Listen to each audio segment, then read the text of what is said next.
Ang kwentong ito ay hango sa totoong buhay. Karanasan ito ni Richelo. Taong 1996, Manay, Davao Oriental.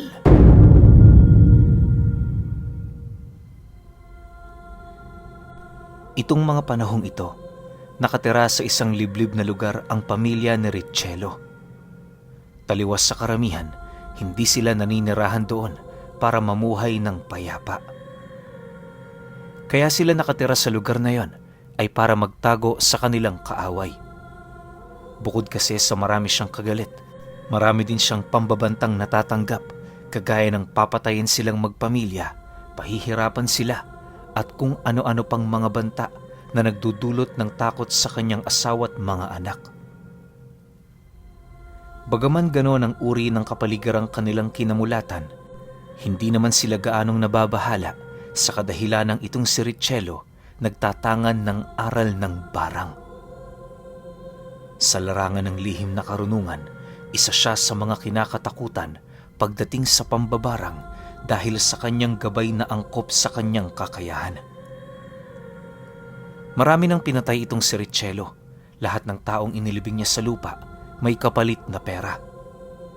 Sa madaling salita, kagaya ng iilang mambabarang, nagbibigay siya ng serbisyo sa mga taong naghahangad nito. Alam naman ni Richelo na hindi sa kanya mapupunta ang kasalanang magagawa sa pagpatay niya, gawa ng inutusan lamang siya. Kumbaga, ang galit ng kanyang parokyano ay ipinadadaan na lamang niya sa aral na kanyang nalalaman. Kahit sabihin nating ayaw niya sa ganoong uri ng pamumuhay, yun lamang kasi ang alam niyang trabaho na nagbibigay sa kanila ng mabilisang pera. Ang mga salaping nalilikom nila, ginagamit nila ito pambili ng kanilang mga pangangailangan sa araw-araw. Sa pagkakatanda niya, 4 na beses siya kung pumatay sa loob ng 1 linggo. Karamihan sa kanyang mga parokyano dumadagsa sa mga buwan ng Nobyembre hanggang Marso. Minsan nga, may mga araw noon sa kanilang pamamahay na halos hindi mo sukat akalain na malayo yun sa baryo. Bukod kasi sa marami doong pumipilang tao, may iilan na ring pwesto ang kanyang anak para sa mga itinitinda nitong mga kakanin. Marami naman doong bumibili, lalo pat alam din ng mga parokyano ni Richelo na wala silang karunungan pagdating sa panlalason. Isang hapon, matapos niyang trabahuhin ang kanyang panghuling parokyano sa araw na yon, may nasipat siyang isang lalaking kanina pang naghihintay sa labas ng bahay nila. Dala ng kanyang pagtataka, agad naman niya yung nilapitan para kausapin. Nang magkaharap na sila, mahinahong nagwika naman siya dito ng, "Umuwi ka na, Manong. Pasensya ka na pero tapos na ang trabaho ko para sa araw na ito." Nang marinig naman ng lalaki ang kanyang sinabi, ngumiti lang naman ito habang nananatiling nakatitig sa kanya. Maya-maya pa, nang magkaroon na yon ng pagkakataon para sumagot, seryoso naman yung nagwika ng, "Sayang naman. Malaki-laki pa naman sana ang iaalok ko sa'yo. Wala ka bang trabaho bukas? Baka naman pwede mo itong maisingit. Ikaw din, Manong Richelo. Kapag napatay mo ito, malaki ang pakinabang mo rito." Kasabay ng pagwika nito ay ang pag-abot naman ito sa kanya ng isang larawan ng albularyo. Pagsilay ni Richelo sa taong yon, bigla namang nanlaki ang kanyang mga mata nang masipat niyang yon ang larawan ng isang bantog na mananambal sa lugar nila. Alam niyang hindi pangkaraniwan ang kakayahan nito sa kadahilan ng ilang beses na silang nagkaharap noong mga panahong binata pa siya. Matapos niya yung makita, agad naman niyang pinakiramdaman ang presensya ng lalaking yon, kung saan doon niya napansin ang nagkukubli nitong kaanyuan ng isang aswang. Maaaring kaya nito pinapapatay ang albularyo, gawa ng alam nitong yon ang nagsisilbing pangunahing depensa ng mga ordinaryong tao. Aminado naman noon si Richelo na halang ang kanyang kaluluwa, pero hindi siya ganun katanga. Para masundan ang balak ng mga nilalang na yon, nagdesisyon siyang sumang-ayon sa nais ng mga ito. Matapos ang kanilang pag-uusap, agad namang tumalikod ang lalaki sa kanyang kinaroroonan. Paglayo nito ng bahagya, muli itong sumilay sa kanya habang nagwiwika ng, "Huwag mo kaming bibiguin, Manong Richelo. Hindi yan ikatutuwa ng aming pinuno. Alam mo naman siguro, malapit nang sumapit ang oras ng aming pagkapas. Hindi ito maaaring mapalampas anuman ang mangyari." Nang marinig naman niya ang sinabi nito, minabuti na lamang niyang manahimik habang mariing pinag-iisipan ang mga bagay na kanyang gagawin. Sa pagsapit ng gabi, habang tulala siyang nakaupo sa loob ng kanilang tahanan, naisipan niyang dalawin ang albularyo sa pamamagitan ng espiritual na aspeto. Bagaman alam niyang mahihirapan siyang pasukin ng wisyo nito, yun na lamang ang nag-iisang paraan para mabalaan niya yon ng hindi nalalaman ng mga aswang. Habang abala si Richelo sa paghahanda, inabisuhan niya ang kanyang mga anak na magbantay ng maigi sa paligid. Kapag nakarinig sila ng mga kakaibang bagay, pilitin nilang gisingin ang natutulog nitong katawan.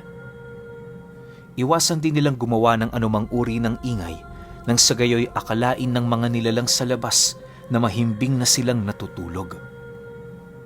Matapos niya itong mailahad, lahat ng mga tinatago-tago niyang pamproteksyon sa kanyang katawan ay ginamit na niya. Sinigurado din niyang hindi basta-bastang matutupok ang kanyang kaluluwa kapag malapit na siya sa bahay ng mananambal. Sa halos humigit 1 oras na paghahanda, nagawa naman niyang maisakatuparan ang kanyang nais. Nang mapagtanto niyang kaya na niyang harapin ang pananggalang at kalasag nito, doon na niya inumpisahan ang ritual ng paglalakbay. Makalipas lamang ang ilang minuto, napahinga na lamang ng malalim itong si Richelo at kasabay nito ang paglisan ng kanyang kaluluwa sa kanyang katawan. Hindi naglaon nang marating na niya ang tahanan ng matanda. Nadatna naman niya yung nakaluhod sa harapan ng altar at taimtim na nagdarasal. Bagaman hindi pa siya gaanong nakakalapit sa kinaroroonan nito, ramdam na niya ang pagningas ng kanyang kaluluwa. Nasa pintuan pa lamang siya noon ng bahay pero halos mapalupasaysay na sa sahig ang nagpupumilit niyang kaluluwang lumapit. Maya-maya pa, nang maramdaman ng albularyo ang kanyang presensya, dali-dali naman siya nitong hinila papalapit gamit ang lubid ng kamatayan. Pagpulupot ng dulo nito sa kanyang katawan, wala na siyang nagawa kundi ang sumunod sa nais mangyari ng matanda. Sa isip-isip noon ni Richelo, kung nagkataong inatake niya ito, paniguradong bago pa man siya makalapit sa kinaroroonan ng matanda, sunog na ang kanyang kaluluwa.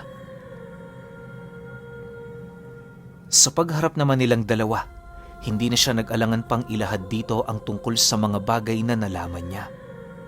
Paulit-ulit niya ring sinabi sa mananambal, hindi siya mangangahas ng loob na pumunta sa tahanan nito nang walang dalang kahit anumang uri ng insekto. Dahil sa mga bagay na kanyang sinabi at sa pamamaraan ng kanyang paghingi ng tawad, kung kaya't kahit papaano, nagkaroon naman ng tiwala sa kanya ang matanda. Binigyan siya nito ng ilang minuto para mailahad dito ang kanyang mensahe bago yun tuluyang magpasya kung ano ang gagawin nito sa kanya. Nang marinig naman ito ni Richelo, lahat ng maaaring maging bakas ng pagdududa ay itinakwil niya. Purong katotohanan lamang ang ibinahagi niya noon sa matanda nang sa gayoy hindi yun magkaroon ng hinala. Alam niya kasi na hindi yun magdadalawang isip na patayin siya, lalo pat kilala siya nito bilang bantog na mambabarang sa kanilang lugar. Matapos ang kanilang pag-uusap, inabisuhan naman siya ng mananambal na kung talagang totoo ang mga bagay na sinasabi niya, pumunta siya sa bahay nito kinabukasan. Huwag siyang magdalawang isip na pumasok at lumapit kung talagang malinis ang kanyang pakay. Nang marinig naman niya ang sinabi nito, agad naman siyang sumang-ayon at walang pagdadalawang isip na umalis sa lugar na yon. Sa pagsapit ng umaga, minabuti ni Richello na hintayin muna ang nilalang bago siya tuluyang pumanhik sa tahanan ng mananampal. Bagaman alam niyang mapanganib ang kanyang gagawin, wala siyang magagawa sapagkat yun lamang ang nag-iisang paraan para pagkatiwalaan siya ng matanda. Pagdating ng aswang sa kanilang tahanan, inabisuhan niya yung bumalik sa mga susunod na araw, gawa ng marami pa siyang gagawin. Nang marinig naman ito ang kanyang sinabi, bigla naman yung ngumisi habang sumasagot sa kanya ng, Sige, mahaba-haba pa naman ang oras mo. Huwag na huwag mo kaming bibiguin, Richello.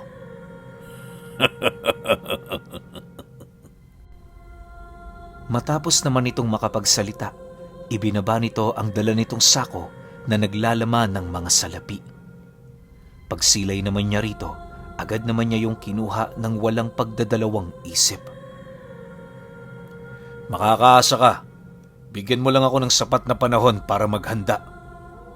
Sagot ni Richello sa nilalang na yon. Dahil sa kanyang sinabi, agad naman yung tumayo para umalis na sa kanilang tahanan. Sa pagkawala nito, naghintay pa siya ng ilang oras upang masigurong nakalayo na ito sa lugar nila. Sa pagsapit ng 10:00 ng umaga, nagdesisyon na siyang pasimpleng tumungo sa baryo. Lahat ng bakas na maaaring tumuntun sa kanya, pinutol niya. Ultimo ang libretang palagi niyang daladala, hindi niya rin tinangan noong mismong araw sa paniniwalang magpapahirap lamang ito sa kanya sa oras na magkaharap na sila ng matanda. Bago niya nilisan ang kanilang tahanan, kabilin-bili na naman niya sa kanyang anak na huwag magpapapasok ng kung sino-sino. Hanggat maaari, panatilihin nilang nakasarado ang kanilang tahanan sa kabila ng katirikan ng araw. Makalipas pa ang ilang minuto, nagdesisyon na siyang tumungo sa baryo. Ang daan na kanyang tinahak noon ay salungat sa palagi niyang dinaraanan upang makasigurong hindi sila magkakasalubong ng nilalang. Sa pagdating niya sa bahay ng matanda, hindi pa man siya gaanong nakakalapit sa bakuran nito, ramdam na niya ang kakaibang presensya. Pagpasok niya sa loob, sinalubong naman siya ng mananambal na abala sa paggawa ng tabako. Bagaman magkaibang panig ang kanilang kinabibilangan, gulat na gulat noon si Richello sa kadahilanang parang ordinaryong tao ang pagturing nito sa kanya. Kampante siya nitong inaakbayan na parabang wala siyang kakayahang lumaban dito ng patayan.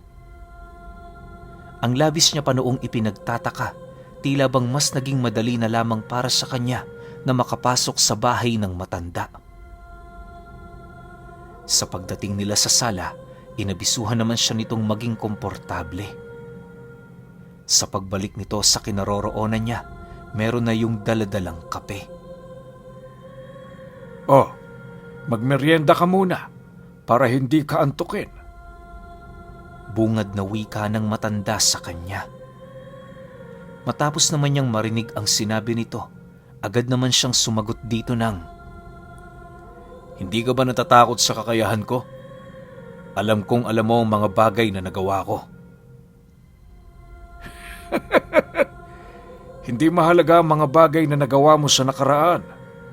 Ang mahalaga, ang mga bagay na magagawa mo sa pangkasalukuyan at hinaharap. Tandaan mo, Richello, maraming tao ang mas demonyo pa kumpara sa iyo. Pero ang iilan sa mga ito, nagawa namang magbago. Maaring ngayon kaya ka ganyan, hindi ka pa nakakasumpong ng aral na tama. Mahirap baguhin ang kinalakihan, lalo pat yan na talaga ang iyong nakasanayan. Pero sa tingin ko sa iyo ngayon, may puwang pa sa iyo ang pagiging isang mabuting nilalang. Kung gusto mo, nakahanda akong tumulong sa iyo. Sagot naman sa kanya ng albularyo. Dahil sa sinabi nito, tila bang nagkaroon ng konting paghahangad itong si Richelo na unawain ang karunungang tinatamasa ng matanda. Hindi niya maipagkakaila pero anuman ang gawin niyang pagbaliktad sa mundo, aminado siyang ang mananambal ang gumagawa ng tama kung ikukumpara sa kanya. Bago pa man matapos ang kanilang pag-uusap, iisang bagay lang dito ang hiningi niya at yon ay tulungan siya. Maaari kasing sa ginawa niyang yon, hindi malabong ituon ng mga aswang ang galit nito sa kanya. Ayaw naman niyang mapahamak ang kanyang mag-iina, lalo pat wala naman yung ginagawang masama. Nang marinig naman ito ng albularyo, hindi na yon nagdalawang isip na sumang-ayon sa kanya. Pero sa isang kondisyon, na lahat ng aral na tinatangan niya ay iwaglit niya sa kanyang kaluluwa noon ding mismong araw na yon. Matapos naman itong marinig ni Richelo, wala naman siyang nagawa kundi ang sumang-ayon. Una niyang ginawa, alisin sa kanyang katawan ang anumang pulseras na nagbibigay sa kanya ng proteksyon laban sa aral ng kanan. Nang masipat naman ito ng albularyo, napangisi lang naman ito habang inaabisuhan siyang maghintay sa sala. Kinahapunan, bago pa man sumapit ang takip silim, kasalukuyan na nilang binabagtas ang daan pabalik sa kanilang tahanan. Nang marating na nila ang isang tagong daan patungo sa bahay niya, doon nila napansin ang presensya ng isang kakaibang nilalang. Maya-maya pa, nang marating na nila ang harapan ng bahay niya, doon bumungad sa kanila ang lalaking kanina pang naghihintay. Pagtitig nito sa albularyong kasama niya, bigla naman yung umangil ng napakalakas at kasabay nito ang walang pagdadalawang isip nitong pagsugod. Subalit, hindi pa man yun gaanong nakakalapit sa matanda, laking gulat na lamang ni Richelo nang bigla yung tamaan ng isang nagliliwanag na sibat na nasa espiritual na kaanyuan. Bago ka sana nagpadalos-dalos sa iyong gagawin, alalahanin mo na ang kumpas ng kamay ko kayang magpakawala ng sibat ni Atardar. Seryosong wika ng mananampal. Sa mga katagang inilahad nito, doon niya napagtanto ang dahilan kung bakit kampante siyang tinanggap ng matanda. Maaaring kaya yun ginawa ng mananambal sa kadahilanang noong una pa lang, alam na nitong wala siyang kakayahang manalo kung ikukumpara sa kapangyarihan nito. Sa isip-isip niya, sapat na ang sibat na yon para paslangin niya. Maya-maya pa, nang makapasok na sila sa loob ng bahay niya, agad naman niyang pinagbabasag ang lahat ng tirahan ng mga insektong kanyang ginagamit sa pambabarang. Sinunog niya din ang 7 libretang kanyang tinatangan, hudyat ng kanyang pagbabagong buhay. Habang nilalamon ng apoy ang mga libretang yon, rinig na rinig nila Richelo ang mga boses na sumisigaw sa loob nito. Maaaring yun ang mga kaluluwang kanyang nabiktima na halos pinili ng mamahay roon sa libreta. Makalipas pa ang ilang minuto, matapos nilang maihanda ang kanilang mga gamit, nagmamadali naman silang lumabas para tumungo sa bahay ng mananambal upang lumikas. Sa loob ng ilang araw, walang ibang ginawa sila Richelo sa lugar na yon kundi ang magtago. Habang wala siyang pinagkakaabalahan, pinilit niya ang kanyang sarili na matutunan ang pamamaraan ng isang mananampal. Sa mga unang araw, medyo nahihirapan pa siya. Subalit nang masanay na noon ang kanyang kaluluwa, tila bang lahat ng babasahing ibinigay sa kanya ng matanda, kagiliw-giliw na para sa kanya. Hindi naglaon, napansin na lamang noon ni Richelo na animoy namumuhay na ang kanyang sarili malayo sa dati niyang gawain. Kung noon, ganid na ganid siya sa salapi, ngayon mas pinapahalagahan niya ng di hamak ang mga taong nagmamahal sa kanya kesa sa anumang bagay na matagal na panahon na niyang hinahangad na makuha. Ang buong akala noon ni Richelo na sa pagkamatay ng aswang na nag-alok sa kanya ng trabaho, tuluyan ng matatahimik ang kanyang buhay. Subalit pagkaraan lang noon ng 3 buwan, doon naramdaman ng mananambal ang tungkol sa pangkat ng mga aswang na bigla na lamang dumayo sa kanilang lugar. Habang lumalaganap sa paligid ang presensya nito, minabuti naman nilang maghanda sa maaaring labanan na maganap. Para makasigurong sila ang magwawagi, tinawag ng mananambal ang iba pa nitong mga kakilalang albularyo para tumulong.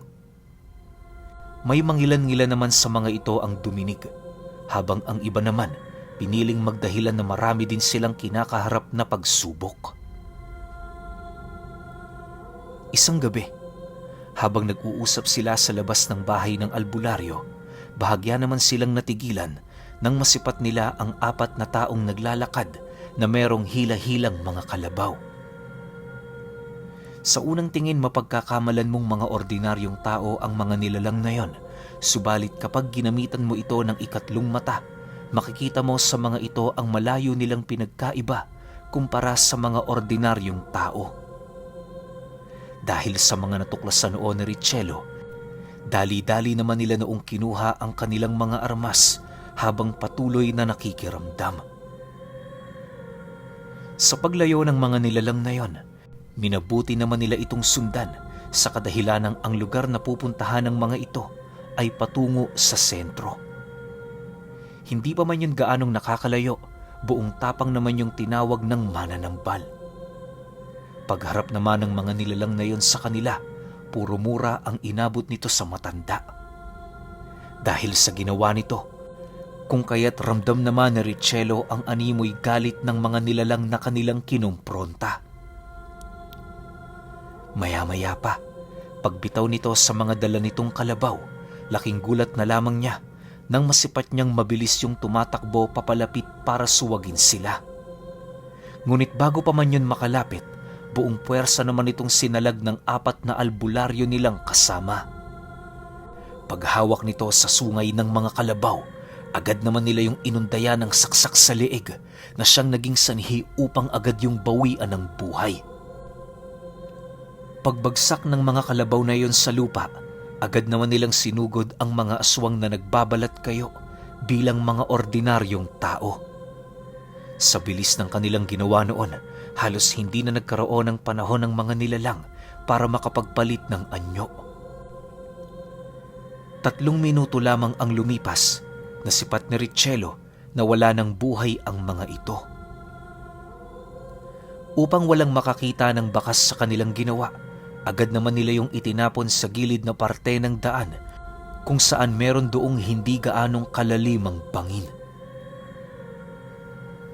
Habang naglalakad sila pabalik sa tahanan ng matanda, doon sila nagkabiruan ng bahagya. Ayon sa isang albularyong kausap niya, na kung nagkataong hindi sila pinigilan ng mananambal, ganon din ang aabutin ni Richelo. Dagdag pa nito na, kaya lang naman niya nagagawa ang kanyang gusto sa loob ng mahabang panahon ay dahil na din sa kagustuhan ng matandang yon. Noon pa man, palagi na nitong sinasabi sa kanila, merong puwang na pagbabago si Richelo sa puso niya. Hindi nga nagkamali. Masaya ko, Richelo, dahil kahit papaano, mas pinili mong magbago. Huwag kang mag-alala. Aalalayan ka namin sa lahat ng bagay na nahihirapan ka. Wika ng albularyo. Nang marinig naman niya ang sinabi nito, wala naman siyang ibang ginawa kundi ang sumang-ayon. Sa paglipas pa ng mga araw, inikot nila ang kanilang lugar para lipulin ang mga aswang na naghahanap ng paghihigante sa mga namatay nilang kasama. Sa punto ding yon, doon napagtanto ni Richelo na bagaman minsan siyang nagtangan ng malalim na karunungan sa pambabarang, hindi yun sapat para matalo ang mga ito. Buong buhay niya, inakala niyang kinakatakutan siya ng mga albularyo sa kanila, subalit nagkamali siya. Upang maituwid ang kanyang pagkakamali, minabuti niyang sumailalim sa puder ng matanda. Bagaman nasa 46 na taong gulang na siya noong mga panahong yon, pinili niya pa ring magsanay sa ilalim ng pamamahala nito. Pagkaraan ng isang dekada, doon pa lamang naging isang ganap na albularyo itong si Richelo. Lumipat na din sila noon ng bahay malapit sa tirahan ng matanda, nang sa gayoy madali niya yung mabibisita sa oras na may pagtitipon silang magkakakilala. Pero alam niyo ba, ilang taon man ang lumipas sa buhay ni Richelo, hindi niya makakalimutan ang kanyang karanasan noong minsang nangyari sa buhay niya ang alok ng aswang sa bantog na mambabarang.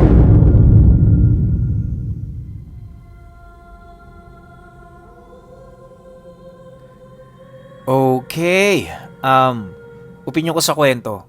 Grabe nun, lakas nung mananambal. Kasi alam naman natin lahat, narinig din naman natin na sobrang lakas nitong mambabarang na to. Kasi nga hindi siya magiging bantog sa lugar nila kung hindi siya malakas. Pero ang problema lang, yung pinapapatay ng pamilya ng aswang, kilala niya rin. Kasi diba nabanggit din dito na minsan na silang nagtuos. Tapos malamang sa malamang talo siya palagi . Pero yun nga, sabi din itong mananambal, sinubihan niya yung mga kapwa niya antingero at saka albularyo na wag lang gagalawin si Richelio. Kasi nga, meron silang nakikita na magbabago tong tao na to . Oo, sa ngayon gumagawa ka ng masama.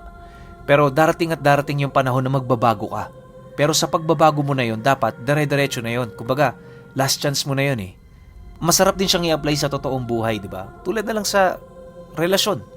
Di ba? Once na nagkamali ka sa partner mo, tas binagbigyan ka ng tsansa, wag mo nang ulit-ulitin pa. Kasi pag inulit mo pa yan, para lang kayong sirano na paulit-ulit na yung cycle niyan kasi nagawa mo na nga ng isang beses .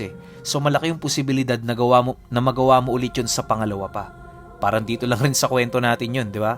Na ang maganda lang dito kasi si Richelio niyakap niya yung pagbabago. So sana sa atin, kung sakali man yan, kung may mga nakikinig man sa inyo na bigyan kayo ng pangalawang pagkakataon, kung hindi man sa relasyon, sa trabaho, o kahit saan man, i-keep nyo yan. Alagaan nyo yan. Kasi hindi nyo masasabi yung panahon na kung bibigyan pa ba kayo ulit ng isa pang tsansa kapag nakagawa kayo ulit ng mali. Kaya tanim nyo yan sa isip ninyo at sa puso ninyo. Sobrang gandang paalala ng kwento na to para sa ating lahat. Pero kayo pa rin, kung may opinyon kayo sa kwentong ito, comment nyo lang sa baba. Yun lang, hanggang sa susunod na kwento. Salamat.